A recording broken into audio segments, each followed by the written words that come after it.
Hello guys, how are you all? I hope you all are in good health.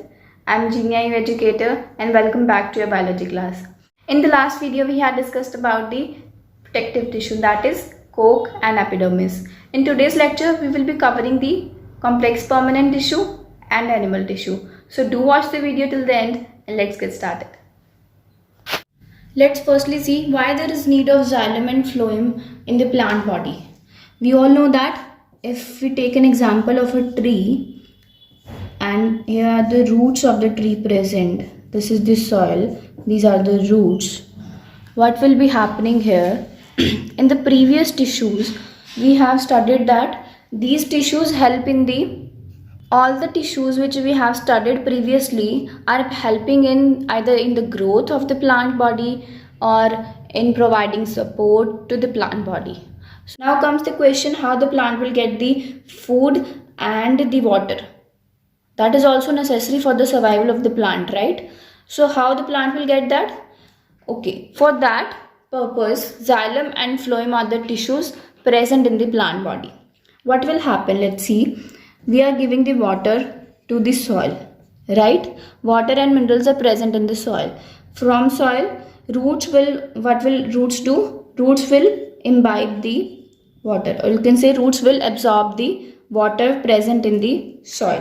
We can say that if we take an example like this, these are the water and minerals present in soil. What will happen in the soil? Roots will take up this water and minerals from the soil. After that, from the roots, this water needs to be conducted into the plant body. ठीक है? क्या है? Plant में हमें अब तक हमने पढ़ लिया अलग अलग तरह के टिश्यूज हमने सारे पढ़ लिए. कोई उसको सपोर्ट प्रोवाइड कर रहा है, कोई ग्रोथ में हेल्प कर रहा है, कोई मैच्योरिटी प्रोवाइड कर रहा है, ठीक है, कोई फूड स्टोर कर रहा है. बट एक्चुअल थिंग क्या चीज़ आ रही है कि प्लांट को वाटर और जो फूड चाहिए सर्वाइवल के लिए वो कैसे मिलेगा? रूट्स में प्रेजेंट है वाटर, तो क्योंकि रूट्स कहाँ प्रेजेंट है? सॉइल में. सॉइल में हमने पानी दिया, रूट्स ने वाटर को एब्जॉर्ब कर लिया. अब रूट्स से ये जो पानी है, ये जो मिनरल्स हैं, ये पूरी प्लांट बॉडी में जाने चाहिए, तभी तो सारे सेल सर्वाइव कर पाएंगे, अदरवाइज उनकी डेथ हो जाएगी. सो वो कैसे जाएगा? उसके लिए कौन सा टिश्यू प्रेजेंट है? Xylem. Xylem is the tissue responsible for the conduction of water and minerals. कहाँ से कहाँ?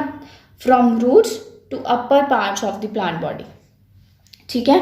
I hope अब आपको समझ आया होगा why there is need of xylem and what is the function of xylem, how xylem is performing this.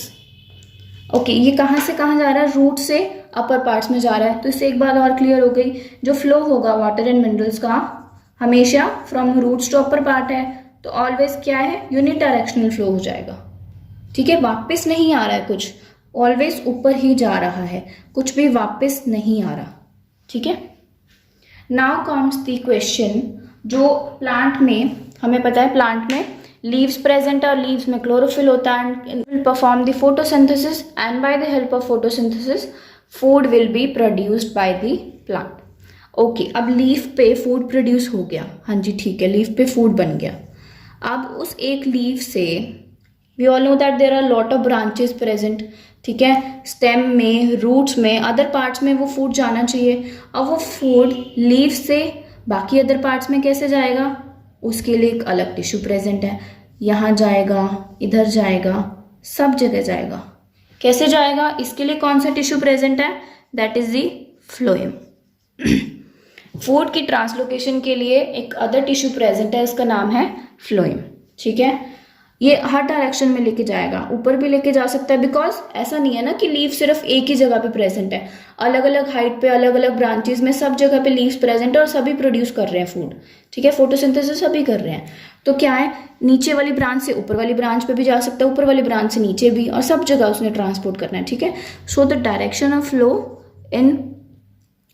Flow of food in the phloem is by directional. ठीक है, दो डायरेक्शन में फ्लो होगा जो फूड है फ्लोएम टिश्यू में. सो आई hope now अब आप लोगों को क्लियर हो गया होगा why we are discussing about the xylem and phloem, why there is need of xylem and phloem in the plant body.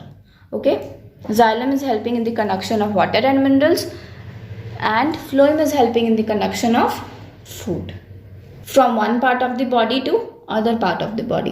Just like us, जैसे कि हमारे अंदर सर्कुलेटरी सिस्टम प्रेजेंट है जो कि ब्लड को पंप कर रहा है हार्ट, और फिर सारे जो भी डिज़ायर रिक्वायरमेंट्स हैं सेल की वो पूरी कर रहा है. सिमिलरली प्लांट बॉडी में क्या प्रेजेंट है? Xylem and phloem. Okay, one more important thing is there. Xylem and phloem, xylem and phloem together constitutes the vascular bundle. What do you mean by vascular bundle? What are the vascular bundles? Vascular bundle is a group of tissue that is helping in the conduction of various substances. जैसे कि हमारे अंदर circulatory system है, ऐसे plants में क्या vascular bundle present होता है, vascular tissue. इसका कौन कौन सा पार्ट्स है? जाइलम और फ्लोएम दोनों कॉन्स्टिट्यूट करके क्या बना रहे हैं? साथ में मिलके वेस्कुलर बंडल बना रहे हैं. So we can say that xylem is a part of vascular bundle and phloem is also a part of vascular bundle. So now let's talk about the xylem firstly. So let's quickly recall about the xylem which we had discussed in the previous lecture also. The main function of xylem is conduction of water and minerals from roots to upper part of the plants. I hope you all remember that, and we all know that xylem and phloem together constitutes the vascular bundle. So we can say that xylem is the part of vascular bundle. So let's talk about the components of xylem. We all know that it is a complex tissue, and complex permanent tissue is made up of different type of cells. So yes, xylem constitutes 4 different types of cells, and they are tracheids, vessels, xylem fiber and xylem parenchyma. So let's talk about tracheids firstly. As you can see in the diagram, also spindle shaped structure. What do you mean by that? It have tapering ends. Right, you can see here that the ends are tapering, or you can say pointed. So the ends in the tracheid cells are pointed ends, right? And it is a tubular structure. लंबा structure है ना, tube like. Okay, और क्या है? ये dead cells हैं. The cells of tracheids are the dead cells, and we have seen that it is a tubular structure. The ends are tapering ends, and the wall is thick. Okay, the wall of tracheids is thick. Diagram also that there are some minute pore-like structures present. These are called as pits. Tracheids are present in gymnosperms and in lower angiosperms. Vessels are also the dead cells.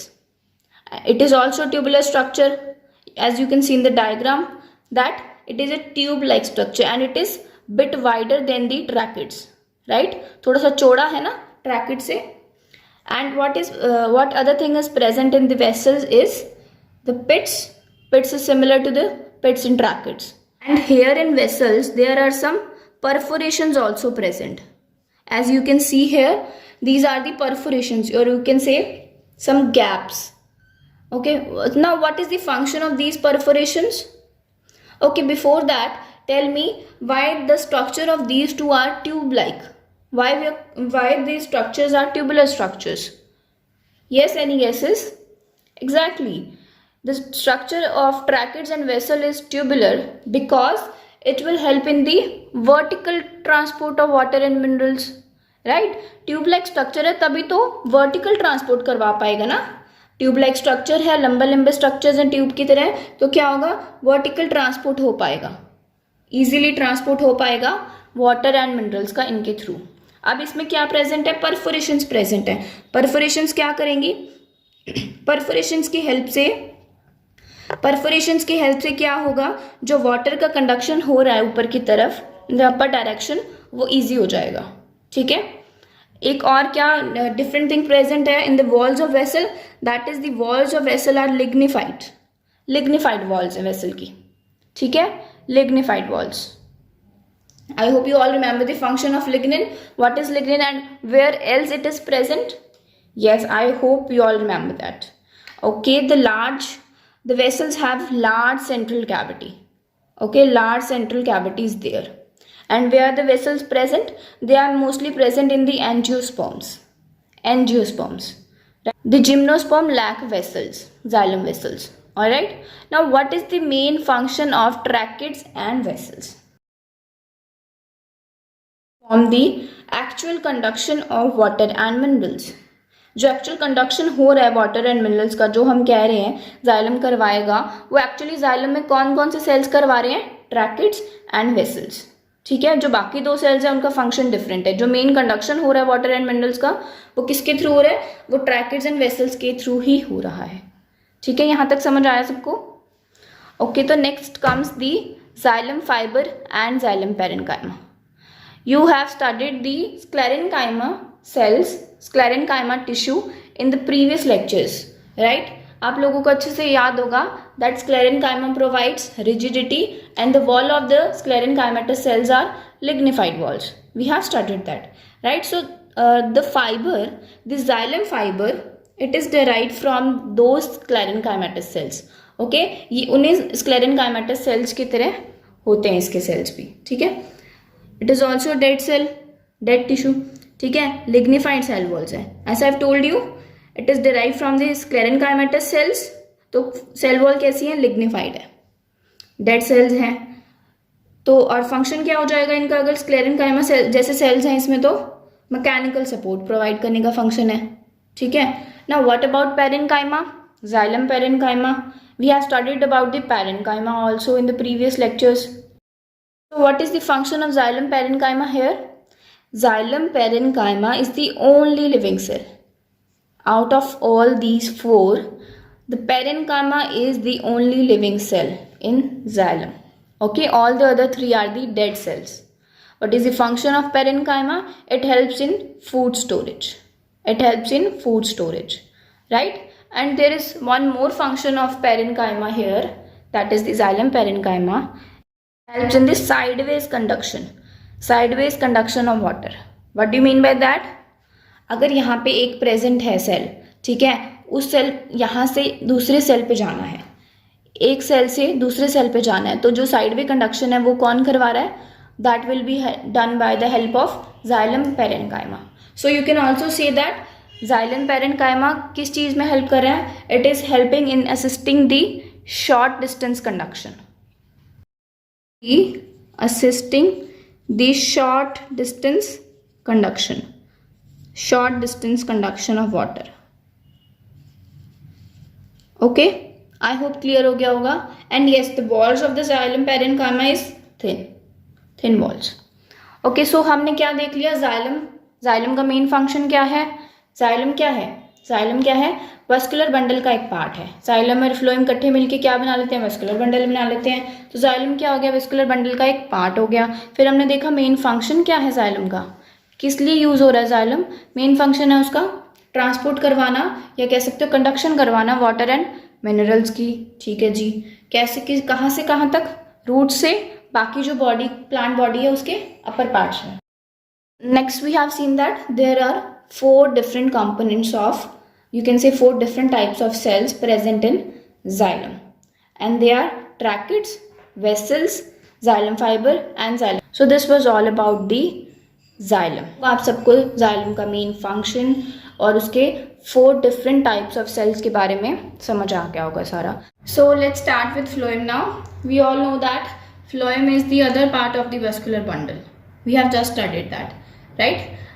As the xylem was the dead tissue, but phloem is a living tissue.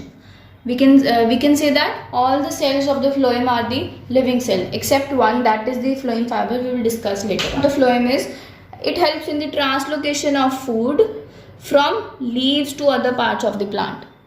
Okay, we are calling it as translocation because in the location of the food, right? Okay. So there are just like xylem, there are 4 components, or you can say 4 cells present in the phloem also, and that are sieve tubes, companion cells, phloem fiber and phloem parenchyma. So let's talk about sieve tubes firstly. Sieve tubes are the elongated cells, as you can see in the diagram here also, that these ये जो बीच में खाली cells present हैं, these are the sieve tubes. Right, sieve tubes, companion cells are present, right? These are the companion cells. Okay, in the sieve tube is formed from the sieve cells, right? Sieve cells constitute the sieve tubes. Okay, so sieve tubes are the elongated cells. ठीक है, you can see in the diagram also that there is no nucleus or any other organelle present in the sieve tubes, but they are present in the companion cells. Okay, sieve tubes are the living cells. Cell wall is thin, has cytoplasm, but it doesn't have any other organelle and the nucleus. Sieve tube don't contain nucleus. Still, it is the living cell. Okay, this is a bit different thing to remember. Okay, what is the function of sieve tubes? Sieve tubes are mainly responsible for the transport of food and nutrients. Transport of food and nutrients. जो actual transport है सीव tubes and companion sales करवा रहे हैं वो transport of food. जैसा कि हमने xylem में देखा था, जाइलम में एक्चुअल कंडक्शन कौन करवा रहा है वाटर एंड मिनरल्स की? Tracheids and vessel. Similarly phloem में जो एक्चुअल ट्रांसपोर्ट है एक्चुअल फूड का वो कौन करवा रहे हैं? Sieve tubes and companion cells. So let's see this companion cells. They are present near the sieve tubes. They have cytoplasm, nucleus and other organelles. Right? They are also the living cells. They help the sieve tubes in translocation of food. Okay, they are assisting the sieve tubes. जैसा कि sieve tubes में nucleus present नहीं है तो actual जो transport हो रहा है वो तो sieve ट्यूब से ही हो रहा है, बट वो करवा कौन रहा है? उसको जो यू कैन से कमांड जो दे रहा है वो कौन दे रहा है? Companion cells. नाम से पता लग रहा है ना, companion cells. They are the friend of the sieve tubes, right? We have seen in the first half of the video that sieve tubes, that phloem, the flow of food in the phloem is bidirectional. So the flow is bidirectional flow. Here you can also see in the diagram that in sieve tubes some perforations are present like this. If this is a sieve tube, there are some slit-like structures present at both the ends. These are the perforations. What will these perforations do? This will help in the this will allow the flow of food. ठीक है, अगर ये perforations present नहीं होती, ये close होता तो food flow कैसे करता? फूड का ट्रांसपोर्ट कैसे होता? वो इसी के थ्रू हो रहा है. इसके साथ यहाँ पे कंपेनियन सेल्स प्रेजेंट है. ये कंपेनियन सेल्स हो गए. कंपेनियन सेल में न्यूक्लियस है जो कि इसको गाइड करेगा. ठीक है. And then comes the phloem fibre. का फ्लोएम पैरेन्काइमा और फाइबर सिमिलर है, बिल्कुल सिमिलर है ऑलमोस्ट, इसमें कोई डिफरेंस नहीं है फ्लोएम की फाइबर और पैरेन्काइमा से. ठीक है. जाइलम फ्लोएम फाइबर भी थिक वॉल है, ये भी स्क्लेरेन्काइमेटस सेल से बना है. So I have not mention that again here. It also provide mechanical support just like that. Yes, the important thing here to remember is phloem fiber are the only dead cell in the phloem tissue. All the other cells of the phloem tissue are living cells except phloem fiber. Alright, next and the last part is phloem parenchyma.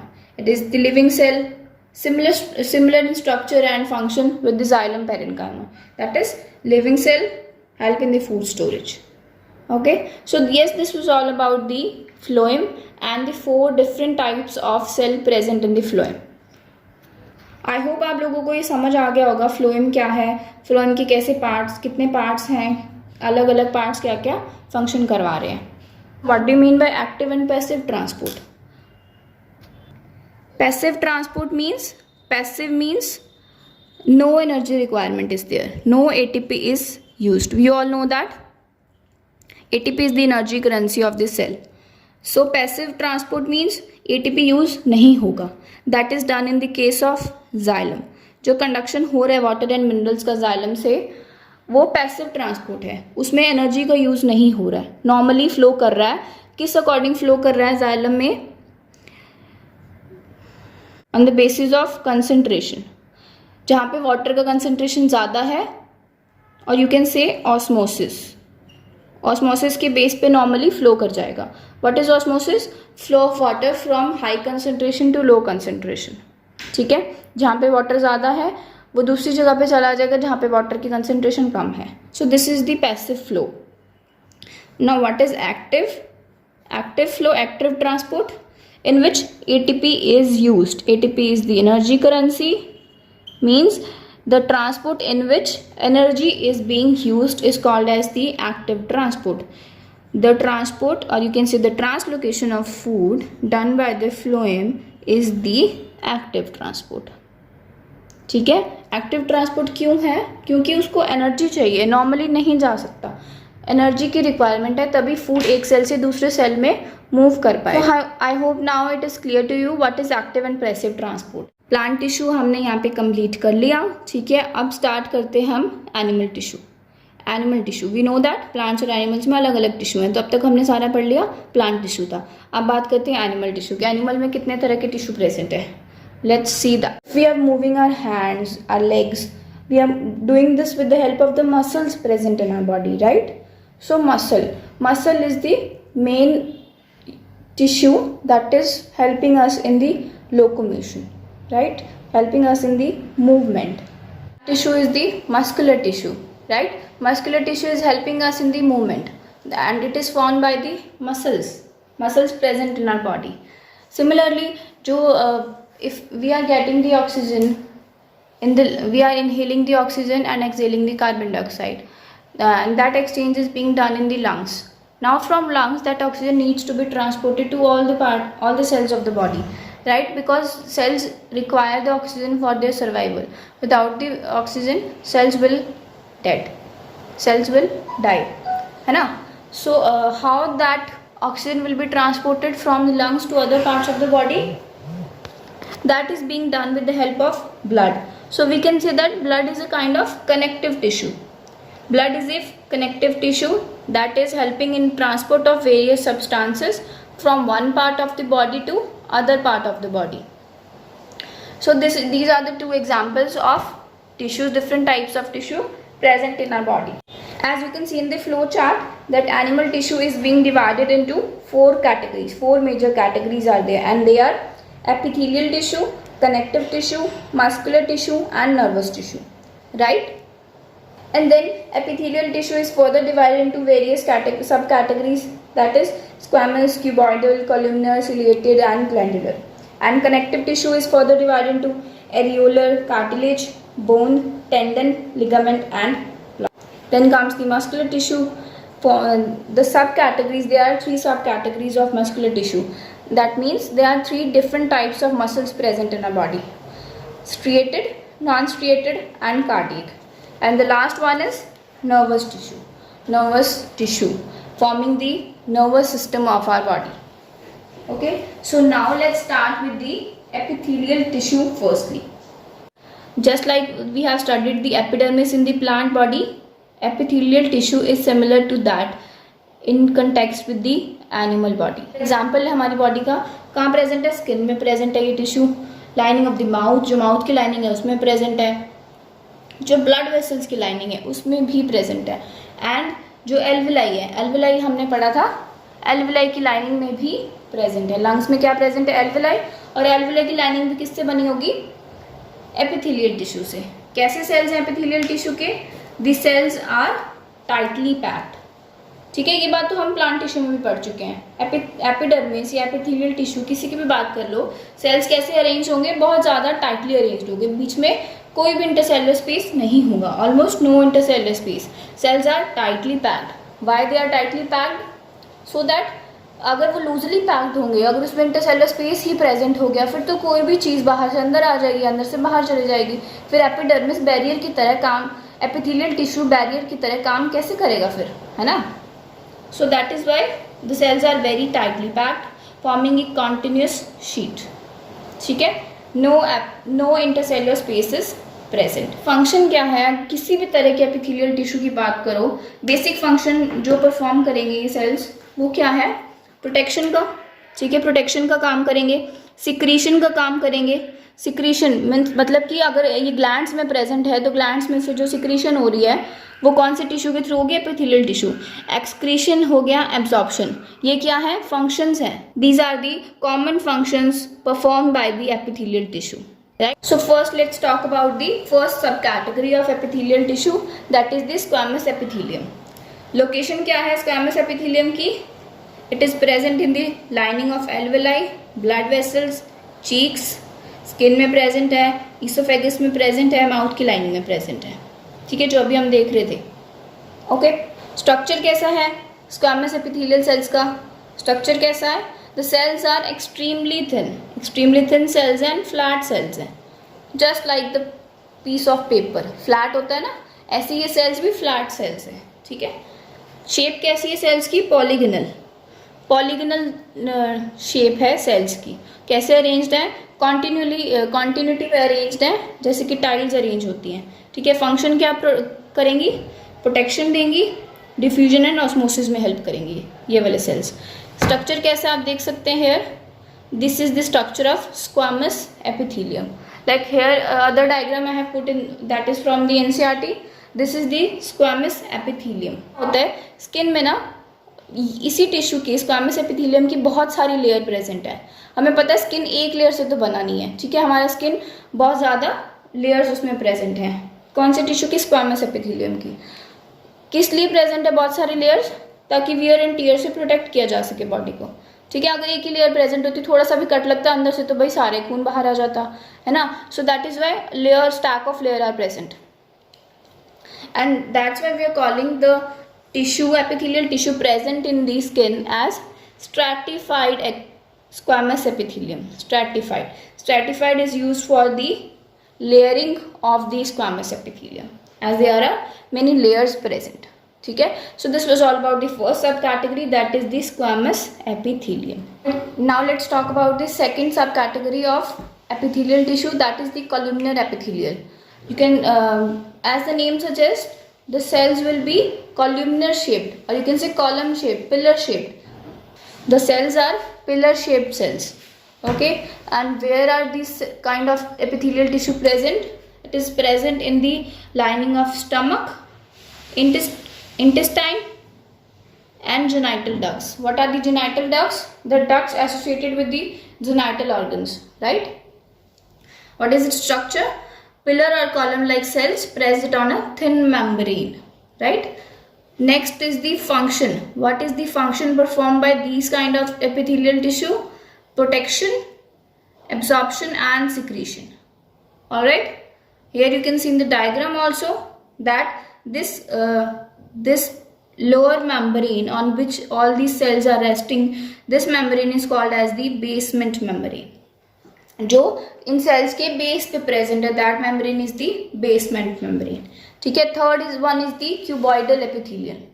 Cuboidal epithelium, location of the cuboidal epithelium is glands में present होगा, ducts में present है, germinal layer of ovary में present है, ठीक है। You have to remember this. इसमें समझने वाला ज़्यादा कुछ नहीं है बच्चे, सिर्फ ना याद करने वाली चीज़ें हैं कि ये यहाँ पे प्रेजेंट है, इसका फंक्शन ये है, इसका स्ट्रक्चर ये है, ठीक है। ज़्यादा इसमें कुछ है नहीं इतना। स्ट्रक्चर कैसा है? क्यूबॉइडल है तो क्यूब लाइक स्ट्रक्चर हो गया, ठीक है। आइसोडायमेट्रिक स्ट्रक्चर है, cube like, similar kind of, देखो कोई ऊपर नीचे नहीं है सेल, इक्वल सेल्स हैं, सेम डायमीटर के, सेम स्ट्रक्चर, ठीक है। जैसे कि इसमें तो छोटे बड़े सेल्स थे ना, इसमें same cube like structure present है, सेम तरह के सेल्स हैं सारे। फंक्शन क्या करेंगे? ग्लैंड्स में प्रेजेंट है, डक्ट्स में प्रेजेंट है, तो फंक्शन क्या होगा? Secretion and absorption. Alright, next आता है ciliated epithelium. Ciliated epithelium, do you all know what is cilia? Cilia क्या होता है? आप सबको पता है? Cilia is small hair like projections, hair like projections, ठीक है। सिलिएटेड एपिथेलियम देखते हैं क्या होता है। सिलिएटेड एपिथेलियम की लोकेशन क्या है? It is present in the lining of respiratory tract. Respiratory tract कौन सा होता है? ट्रैकिया, ब्रोंकी, ब्रोंकियोल्स, ठीक है, ये सारा रेस्पिरेटरी ट्रैक्ट होता है। इसकी लाइनिंग में कौन सा प्रेजेंट है? सिलिएटेड एपिथेलियम, ठीक है। फेलोपियन ट्यूब होता है जो ओवरी से एसोसिएटेड होती हैं, लाइनिंग ऑफ द नेफ्रॉन्स, यहाँ पे क्या प्रेजेंट है? Ciliated epithelium. स्ट्रक्चर कैसा है सिलिएटेड एपिथेलियल का? स्ट्रक्चर कोई भी कॉल्यूमिनर या क्यूबॉइडल, दोनों सेल्स में किसी भी सेल्स पे प्रेजेंट हो सकता है, ठीक है। उसके ऊपर वो जो सेल्स हैं कॉल्यूमिनर सेल्स, उनके ऊपर क्या है? Small hair like structure present होगा। ये जो हेयर लाइक स्ट्रक्चर है इसको बोलते हैं सीलिया, ठीक है। तो इसी से पूरे टिश्यू का नाम क्या बन गया? सिलिएटेड एपिथेलियम, ठीक है। कॉल्यूमिनर और cuboidal cells with fine hair like cilia. Function क्या हो गया? प्रोटेक्शन का, ये तो सभी में है, ठीक है, प्रोटेक्शन का। स्प्रेडिंग ऑफ म्यूकस, जो म्यूकस है उसकी इवन स्प्रेडिंग का काम कौन करेगा? सीलिया। या जो गैसेस प्रेजेंट है उसका भी एक्सचेंज कौन करवा रहा है, उसकी मूवमेंट कौन करवा रहा है? सीलिया। मूवमेंट में हेल्प कर रहा है, इंटरनल मूवमेंट में, ठीक है, सब्सटेंसेस की। Glandular epithelium is the last sub category of epithelium tissue. Glandular epithelium नाम से पता लग रहा है कहाँ प्रेजेंट होगा, in the glands, right. Structure कैसा है, क्यूबिकल स्ट्रक्चर है, ब्रांच भी हो सकते हैं और अनब्रांच भी हो सकते हैं, बहुत इरेगुलर सा स्ट्रक्चर है इसका, as you can see in the diagram also. Structure कैसा है, ये गॉबलेट सेल्स हैं। गॉबलेट सेल्स कौन से होते हैं, जो म्यूकस को सिक्रीट करते हैं, ठीक है। म्यूकस क्या है, स्टिकी सा सब्सटेंस प्रेजेंट है हमारी बॉडी लाइनिंग्स में, जो कि ड्राई नहीं होने दे रहा है, ठीक है। म्यूकस गॉबलेट सेल्स हैं। गॉबलेट सेल को सपोर्ट कौन कर रहा है, सपोर्टिंग सेल, नीचे ये बेसमेंट मेम्ब्रेन प्रेजेंट है। तो यहाँ पे ये जो एपिथेलियम प्रेजेंट है, ये कौन सा है, ग्लैंडुलर एपिथेलियम। कहाँ प्रेजेंट है, ग्लैंड्स के अंदर, ठीक है। फंक्शन क्या हो गया, सिक्रीशन, ऑब्वियसली फंक्शन क्या है ग्लैंड्स का, सिक्रीट ही तो करती है ग्लैंड्स, कुछ। So yes, this was all about the epithelium tissue. We had covered the epithelium tissue. Epithelium tissue में हमने क्या देख लिया, हमने देख लिया एपिथेलियम। हमने पहले सबसे क्या देखा, animal tissue. Animal tissue 4 major categories में डिवाइड हुआ है, ठीक है। Epithelium, connective, muscular and nervous tissue, ठीक है। उसके बाद हमने स्टार्ट किया एपिथेलियम टिश्यू। एपिथेलियम टिश्यू में हमने 5 सब कैटेगरीज देखी हैं। कौन कौन सी, स्क्वैमस। स्क्वैमस के अंदर एक क्या देखा था, स्ट्रैटिफाइड स्क्वैमस, जो कि स्किन में प्रेजेंट है। सेकेंड इज द कॉलमनर, फिर cuboidal, ciliated, and the last one is glandular epithelium, ठीक है। So yes, this was all about today's class. In the next class we will further discuss about the other animal tissues present in the body of animals. So yes guys, this was all about today's lecture. I hope it helped you. In case you have any doubt, feel free to put your doubt in the comment box. I'll be glad to help you. The next part of the video will be uploaded soon. So till then, keep studying, keep smiling. Take care. Bye bye.